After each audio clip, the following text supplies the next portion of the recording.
So I have been excited about doing this particular little lesson for a long time, and I need to make sure I say in advance that I'm not an expert in Buddhism. I've done more than a few groups on Buddha over the years, and sometimes reading the comments, some people get a little upset because I'm characterizing myself the way. I'm not. I'm a mental health teacher. I work with addiction a lot, okay? And so the idea of what I do with all this type of information is to introduce people to some of the world's greatest concepts. And if they want to go deeper into it, great. I very much like to use these concepts to try to unify the world and help people gain traction in their mental health and in their recoveries. And if they can use some of this philosophy, great. I might not get it all perfect, that's for sure. But I especially like to emphasize the Buddha himself. His first writings was called the Kalama Sutta, or the Charter of Free Inquiry. And in that, he said, all of us have our own path. And that what we should do, if we're going to walk down a spiritual pathway, is to hold tight to no dogma, right? To not have any type of idea in mind that you need to be zealous about. He said to not be intolerant of anyone else's perspective, okay? It's the Charter of Free Inquiry. And so what I'm about to talk about is Buddha's Eightfold Path, colored by Steve's opinions on some things, okay? And my life's experiences. I'm going to weave in Tesla later. I'll probably mention Jesus, okay? And that's because that's my path.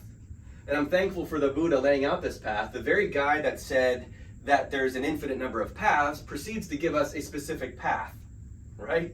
And so walk this path and see if it works. Or do a variation of this path. The key being is your journey is your journey. And there is no need for intolerance or bigotry along the way. And so I'm not going to say everything correctly, all right? I do get some people upset at me from the Buddhist community if I say the word God or soul or something like that. We're going to do a group on that later, and why I believe Buddha specifically stayed away from those words too. But as we talk about things like karma, people are going to look at it a little bit different. But I have my very specific experience of this, and so this is a path that I like to walk. You're going to see a lot of similarities, but you might have some differences, and that's fine. I'll be tolerant of all your disagreements, that's fine. As long as it works for you, that's sort of important, okay?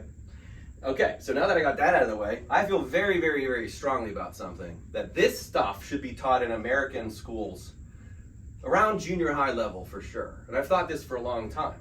As a mental health counselor, and dedicating my life now to try to facilitate people's either mental health, my own, and their recoveries when it comes to addiction, I don't understand why American schools don't have classes specifically on philosophy starting around even third grade. Why not?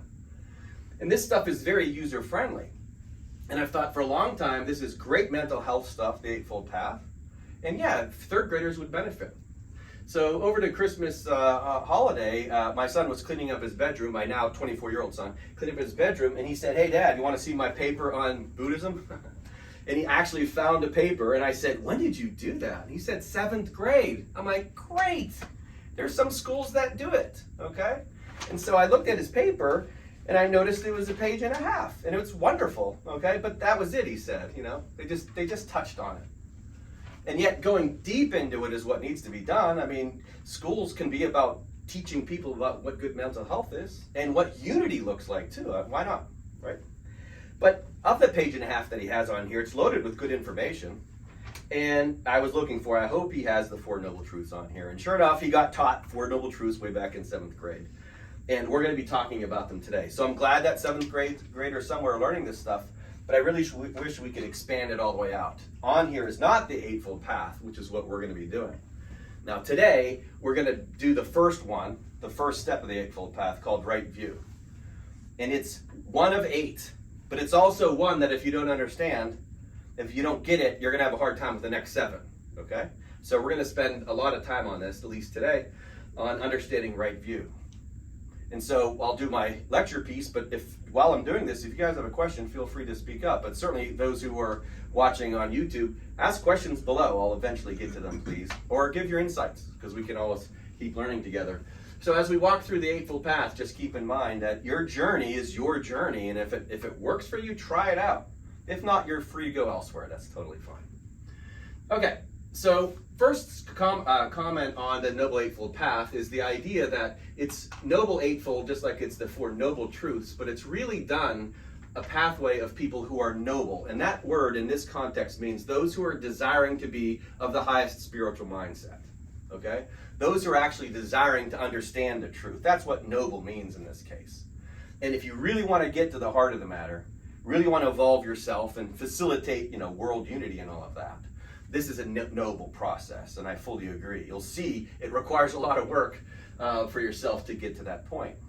So it's noble if you're seeking from the highest perception. And it's eightfold because there's 8 steps, and we're about to do the first one. So the first one is right view. Now, right view basically means what perception or perspective you have of the world. And we have 4 components that we're going to talk about today. They're not all the things that the Buddha talked about.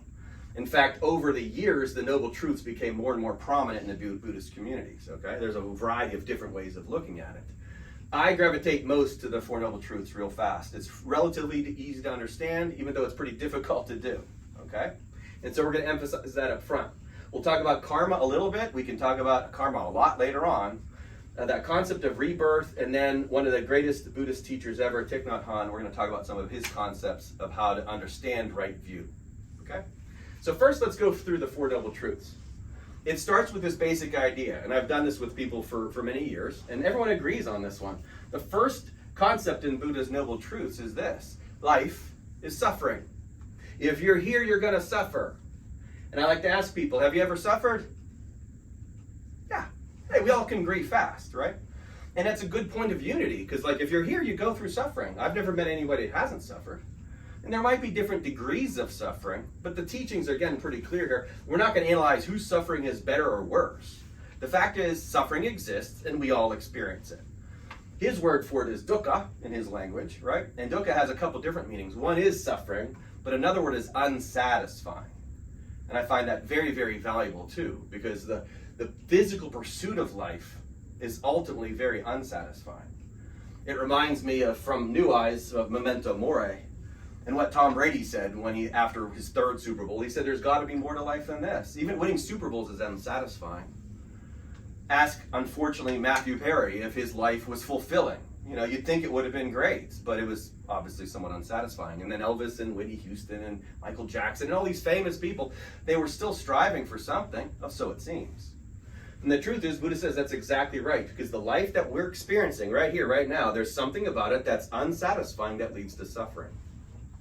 His second noble truth is, and we can understand why we suffer. I mean, it's really simple. We suffer due to attachment. In some ways, it's control. It's expectation. I want this to happen, or I need this to happen. And that's why we suffer.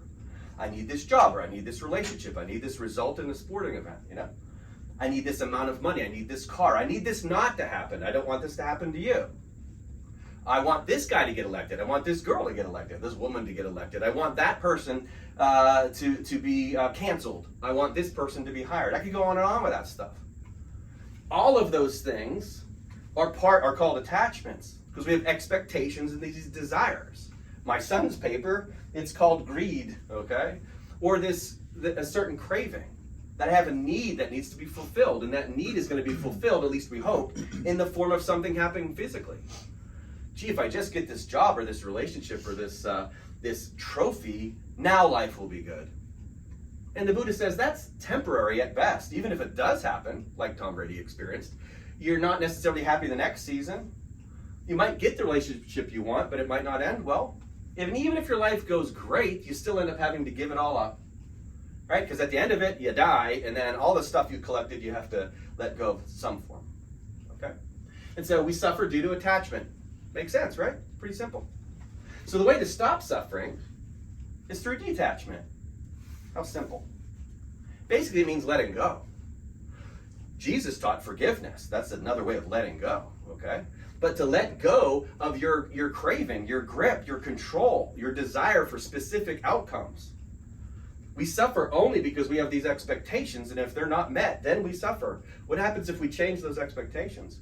What happens if we let them go? What happens if we just watch the movie unfold? Try going to a movie and rooting for something specific to happen. You can do that, but you know you're not in control of the movie. As we get deeper into this, including right view and all the physics, that's what we try to do with our lives. We think we can control the movie. It's far better to sit back and watch it unfold. In fact, the movie will go better when you do that. When you release the control, which is what the ego is, you release it and you let the universe or the Tao or the spirit flow through you, now all of a sudden the movie looks better to you. You resonate with it, but you also perform better because all that negative lower vibrational energy is out of the way. And so detachment, and we're going to talk about that a lot over time too. There's a lot of different ways, and to me that's like the number one word in Buddhist philosophy is the concept of detachment. It's not quitting. It's learning how to look at the world from a different perspective, okay? So we got 3 steps. First, we're going to suffer. We all do. We suffer because of our various attachments, and we're going to stop suffering through detachment. So the process of detachment, says the Buddha, is via following the Eightfold Path. And he has, this is 1, and there's going to be 7 more. And to learn how to detach fully is by doing all 8 steps, okay? And so coded within, the Four Noble Truths is the Eightfold Path itself. And so we'll go through those over subsequent weeks coming up, okay? So that's the Four Noble Truths. Any questions? You guys got it pretty clear? We suffer because of attachment. We have to detach. It's that simple. That's part of right view. And it's easy to understand. Do we go apply that? I mean, oftentimes I do this all the time. I just watch football games over the weekend. I was clinging the whole time. Every play, I want this to happen, right? And if it doesn't happen, suffering. If it does happen, yay, joy. That's because I'm giving up my control to the outside world. And if we always do life like that, we're going to have a very inconsistent experience. There's a completely different experience, which is really found in the 8th step of this, when you're just fully observing all of it, okay? So that's the Four Noble Truths. B, the second phase is karma, and what karma means as a part of the Eightfold Path in right view. Karma now, again, this is heavy emphasis on the way, thanks to my favorite prophet, Albert Einstein, or at least one of them, God bless you, one of my favorites, Albert Einstein and Everything is Energy. I like to think of the karma aspect of things as an energy thing, okay? And the idea that we're living in a physical world in which we're doing physical things, but what we're always doing, unbeknownst to most of us most of the time, is spreading energy around. Now, in the philosophy of the Eightfold Path and also Buddhism in general, it is action that determines what happens to you next. It's also action that determines what happens to you in the next lifetime. Americans' understanding of karma usually looks something like this. If I steal something from you, somebody's going to steal something from me. American karma, right? I like to say that's a very low-level way of looking at it. That's possible, but that's not really what karma means on multiple levels. And it can be illustrated pretty quickly by recognizing the outcomes of 2 men that we all know, at least most of us. One was electrocuted via the death penalty, and the other was crucified on a cross. Both were killed by fellow men. Both had karma influencing them. One of them was Ted Bundy, who got what he had coming to him. The other was Jesus Christ, who got what he had coming to him, according to the law of karma. Jesus is the one that says you reap what you sow. Well, why did he end up getting killed on a cross? Wasn't that an execution? Ted Bundy got executed. Karma was working on both of them. Well, how can we look at that physically and see that there's any fairness in that at all? Remember, these things came after the Buddha taught this. Jesus said you reap what you sow, so it's the same thing. It is karma, but it's not about the physical world. The fact is, Jesus had what he had coming to him because he was on the highest level of spiritual development, and he was getting what I like to call his PhD. And in his act of his own execution, all he did was send out love to the world. I won't judge Ted Bundy. His was distinctly different, though, as I understand it. But Jesus needed to go through that experience to demonstrate, at least for himself, and to show us all the way. You're going to go through suffering, but there's a way you can handle suffering. What did Jesus do through his torture and murder? Well, he just loved and forgave, right? That's what he did. So what was he doing? He was on the highest of levels, being light and love and spirit. And then he said, you too can do this. And that's how you can combat karma. Because karma is like gravity. It's a law that exists, and it always exists. I've done this for many, many years, and this keeps happening. Gravity has happened to you guys all day long. Were you thinking about gravity, anybody, earlier today? Kept working, though, didn't it? Karma always keeps working, too. You don't think about that either, at least rarely, but it's always working. The problem is, in America, we say karma is and you know what I'm thinking right there, right? No, karma is your best friend. See, karma is a teacher. It's going to show you where you're at in your process. Part of the Eightfold Path, what I love so much, is we all will end up at stage 8. It's a fait accompli. It's evolution of consciousness. Everyone is moving in this direction. We're just at different phases. And so karma is actually promoting your growth. And we would have never known how amazing Jesus' experience was if he didn't demonstrate it. You know, if he just had like financial stressors, 2,000 years ago, we would have never heard of the guy, okay? But that's an amazing thing that he did, and karma pushed him there, didn't it? And if you follow the story all the way through, Jesus got to go to heaven. In Buddhism, they call that nirvana. This experience, this mental and energetic place that we're all headed towards, but we can also achieve now. Ted Bundy, again, I'll let you guys decide. Completely different experience, different type of karma, but karma nevertheless, okay? And so the way to think of it as we go through it, especially with the second step of the Eightfold Path, right intention, if we don't carry the right energy with us, we're going to end up experiencing a different kind of karma, or a certain kind of karma. If what I'm doing is judging you, but I'm saying, like, if I'm acting and I'm not really thinking what I'm feeling, or if not really saying what I'm feeling, that there's going to be a karmic reaction to that. Okay, that's gaslighting. When we are deceiving and lying and all that kind of stuff, there's going to be some consequences there. We have to learn how to be authentic in our word and our deed. That's why the step 3 of this is right speech. So karma is a very important part of this. We're going to weave that through the whole way through the Eightfold Path. Another part of right view is to understand rebirth is a thing, okay? That if you don't get the job done this lifetime, you have another lifetime coming up. Why is that? We've drawn this so many times, that soul blob thing that I draw. Or just think of it as consciousness. If your consciousness doesn't ascend to the Buddha or to heaven or nirvana, you circle back around again. It's recycling. We see it all the time. Leaves fall to the ground and they go into the ground and they decompose. They come back up in the tree, new leaves the next year, okay? Your brain recycles neurotransmitters every moment. It's happening. Well, we're going to get recycled, and they teach rebirth. And this I learned a long time ago. I've been doing this work for 20-some years. I know so many people, especially in families, where people are so different inside families when mom and dad might have raised them the same. Why are they different? What's going on there?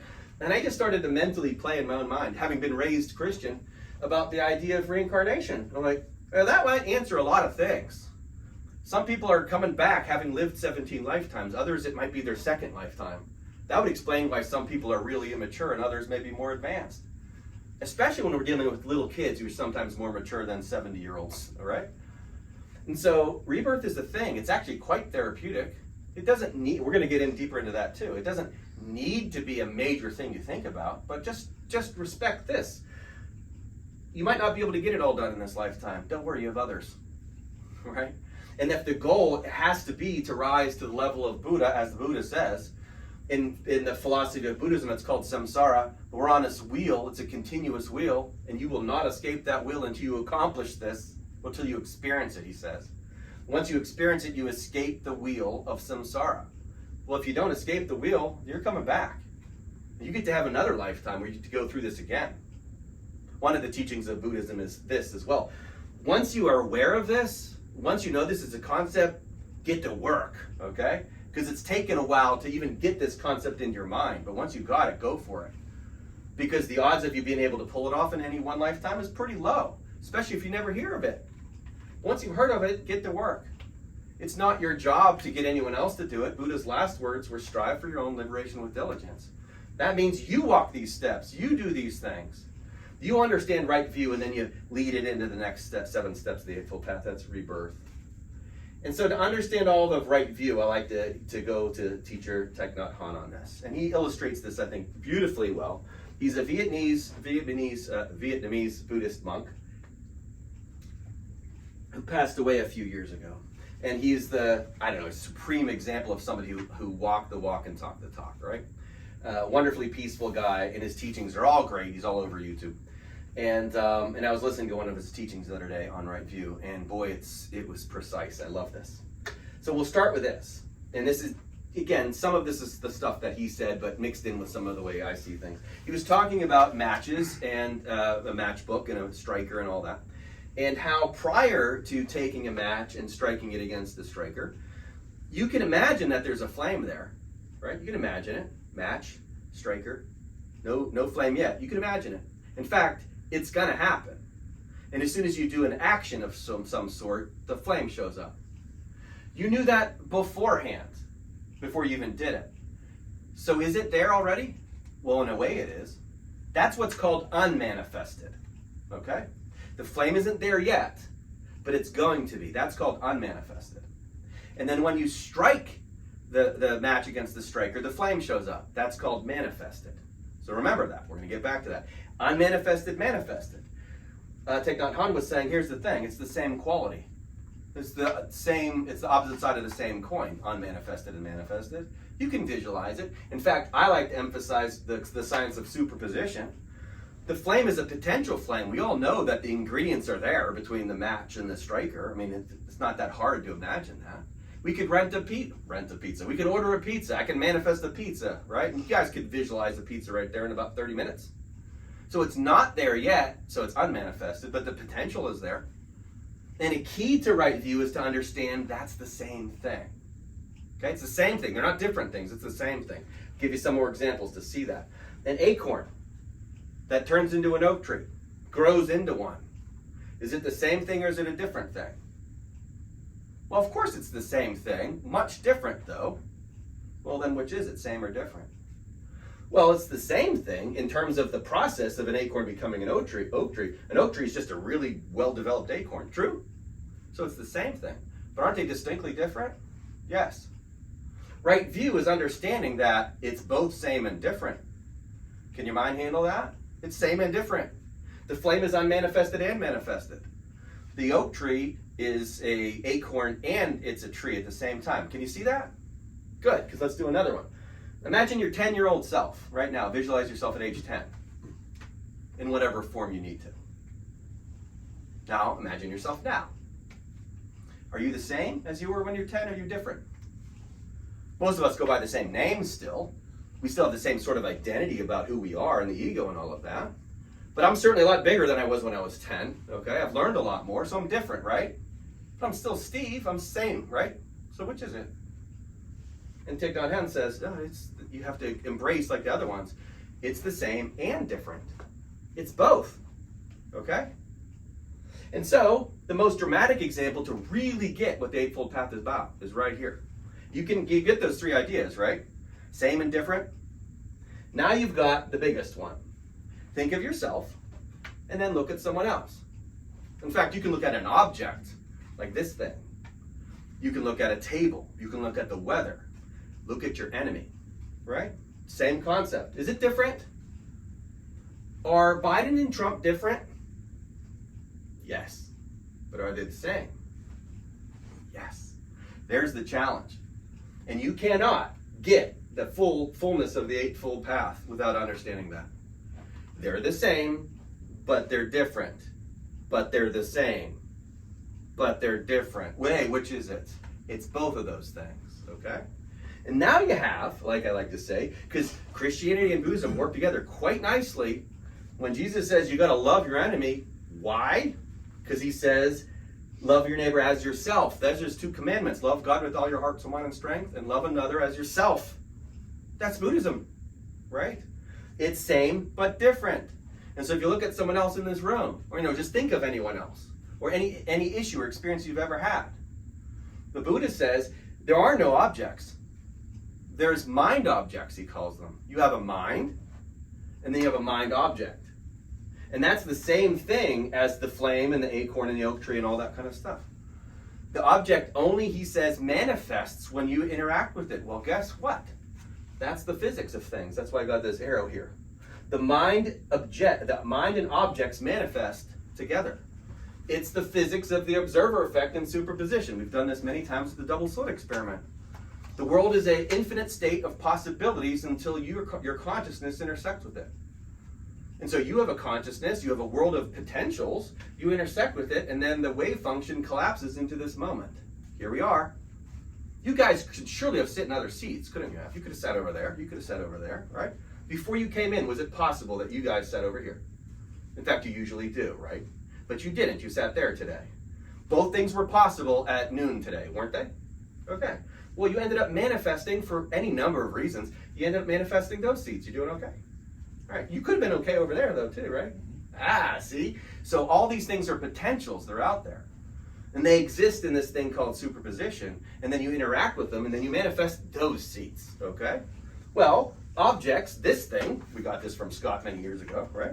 This thing is now in my hands again for any number of manifesting reasons. But to think of this as out there, and my mind is over here, the Buddha would say, is, I think he calls it double grasping. It's a lie or an error in a couple ways, and it's the problem with this world. We have this external world that we think is independent of the internal world. And to get right view is to understand that the external world is directly linked. In fact, it could be considered the same as the internal world. Now, Thich Nhat Hanh says, don't proceed, I'm paraphrasing, you can't go on to the second step unless you get this. Because right view is throughout the rest of the Noble Truths and the Noble Eightfold Path. In fact, right intention, the next one, requires you to be able to bring this into your daily experience.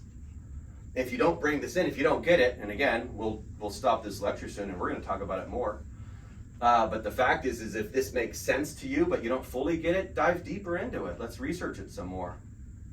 But to get to the 8th step of the Eightfold Path, that's where all the good, brain chemistry is, and that's where the nirvana experience and all that is.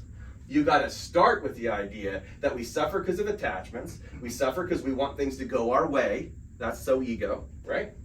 If they don't go our way, we complain about it, and we resist things, and then we have issues, and then we blame those things, and all that kind of stuff. And it turns out all that stuff was our mind anyways. And so there's where the karma fits in. You reap what you sow. Because whatever I say about this thing is this thing. And whatever I say about my enemy, there's Jesus on the cross demonstrating karma. Did he think of those people that were killing him as his enemies? No. Did he just love them and forgive them? Yes. So what was Jesus in that moment? Nothing but pure eternal love. That's what he was being. And so he manifested it. Oh, it looked pretty bad to us. And I'm sure he didn't like going through it. That was on the ego level. What was Jesus' experience after that? Yeah, the kingdom of heaven, otherwise known as nirvana. That's what he got to experience. Just a story for us to understand. Really fits into the Buddhist process quite nicely. And so therefore it becomes our journey. That's hard work to get to the level of what Jesus did. And he said, greater works than these you can do. Well, Buddha said upon his awakening, he said, you are Buddha too. That was one of his first revelations. You are Buddha too. And one of the practices is to look at each other and see the Buddha. Not see that jerk over there who did this or that political guy that I can't stand, or on and on with what we do in the world. You want to be Buddhist? You want to get this, the Eightfold Path down? You have to see other as self. You have to see the external as internal. Ultimately, you have to love another as oneself. Join us next time for the second step of the Eightfold Path.